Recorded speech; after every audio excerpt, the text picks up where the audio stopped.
మధ్యలో ఐరేంద్రి నన్ను ఇరికిస్తుంది. ఎవరు చూడలేదు కదా. ఎస్, ఇప్పుడు వీళ్ళు ఎలా గుడికి వెళ్ళి పూజ చేస్తారో నేను చూస్తాను.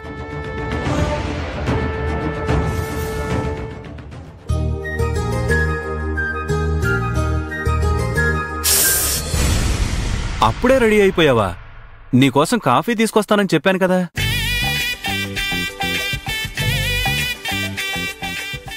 ఏంటండి మీరు?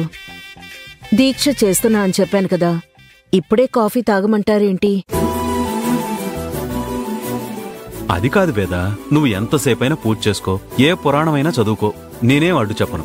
కానీ ఉపవాసంతో మెడిసిన్స్ తీసుకోకుండా మాత్రం ఎలా ఉంటావు చెప్పు.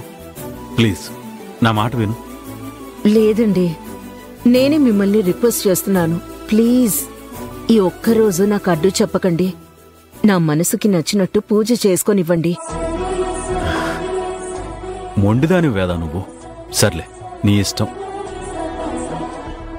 థ్యాంక్స్ అండి. అక్కడ ఆల్రెడీ దాంపత్య వ్రతం మొదలైపోయి ఉంటుంది. అక్కడ వ్రతం జరుగుతున్న టైంలోనే ఇక్కడ శివపురాణం చదవాలి అనేది నా ఉద్దేశం. అమ్మో, అత్తయ్య గారు అప్పుడే రెడీ అయిపోయి శివపురాణం చదవడం కూడా మొదలు పెట్టబోతున్నారు. ఐరేంద్రి ఏమో అక్కడ దాంపత్య వ్రతం స్టార్ట్ అవుతుంది అని చెప్పింది. అంటే అక్కడ వ్రతం, ఇక్కడ అత్తయ్యని ఆపాలంటే ఖచ్చితంగా అత్తయ్యకి ఏదో ఒకటి జరగాలి. కానీ ఎలా? ఒక్కసారి అత్తయ్య శివపురాణం మొదలు పెట్టారంటే అది పూర్తయ్యే వరకు పూజల నుండి బయటకు రారు. ఓ, మరి ఏం చెయ్యాలి? ఎలా ఆపాలి?